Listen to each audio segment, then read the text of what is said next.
ভোটের সময় নির্বাচনী মাঠে নিরাপত্তা নিশ্চিতে এবং অসামরিক প্রশাসনকে সহযোগিতা করতে সেনা ও বিমান সদস্যরা বদ্ধপরিকর বলে সংবাদ সম্মেলনে জানানো হয় বাহিনী দুটির পক্ষ থেকে। সকালে রাজধানীর গুলিস্তানে জাতীয় ফুটবল স্টেডিয়ামে in aid to the civil পাওয়ারের আওতায় নিয়োজিত সেনাবাহিনীর কার্যক্রম পরিদর্শন ও ত্রয়োদশ জাতীয় সংসদ নির্বাচন উপলক্ষে সমন্বয় সভায় অংশ নেন সেনাপ্রধান জেনারেল ওয়াকারুজ্জামান। এ সময় সেনা সদস্যদের নির্বাচনকালীন প্রয়োজনীয় দিক নির্দেশনা প্রদান করেন তিনি। পরে সংবাদ সম্মেলনে জানানো হয়, নির্বাচন পর্যবেক্ষণে সেনা সদরে মনিটরিং সেল গঠন করা হয়েছে। সুষ্ঠু নির্বাচন আয়োজনে সকল প্রস্তুতি রয়েছে বাহিনীটির। সেনা সদরে আমরা একটা সার্বক্ষণিক মনিটরিং সেল স্থাপন করেছি, যেটা সার্বক্ষণিক চলমান রয়েছে।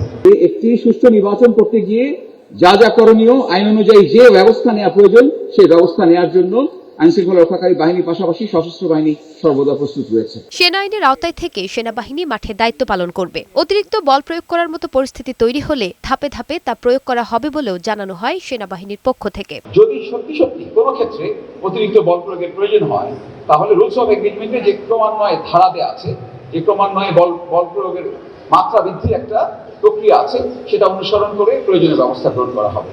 এদিকে বিমান বাহিনী প্রধান air chief marshal Hasan Mahmud Khan জানান, গ্রহণযোগ্য ও অংশগ্রহণমূলক নির্বাচন করতে প্রথমবারের মতো বিমান বাহিনী ৩,৭৩০ জন সদস্য নিয়ে মাঠ পর্যায়ে দায়িত্ব পালন করবে। সারা দেশ আজকে নির্বাচনের জন্য প্রস্তুত, যে একটা সুষ্ঠু নির্বাচনী পরিবেশ নিশ্চিত করা, এটাই হচ্ছে আমাদের উদ্দেশ্য, যাতে কিনা সাধারণ ভোটারদের মনে আস্থা জোগাতে আপনাদের দৃশ্যমান উপস্থিতি বৃদ্ধি করতে হবে। এটা জাতি আমাদের কাছ থেকে চাচ্ছে অনেক দিন পরে, যে একটা অবাধ সুষ্ঠু নির্বাচন হবে, এবং সেই দায়িত্বই আমরা পালন করছি। নির্বাচন বানচালে দেশি বিদেশি ষড়যন্ত্র সরব থাকলেও প্রস্তুত রয়েছে আইনশৃঙ্খলা বাহিনীর সদস্যরা। প্রয়োজন বিবেচনায় করা হবে নন লিথাল উইপেনের ব্যবহার।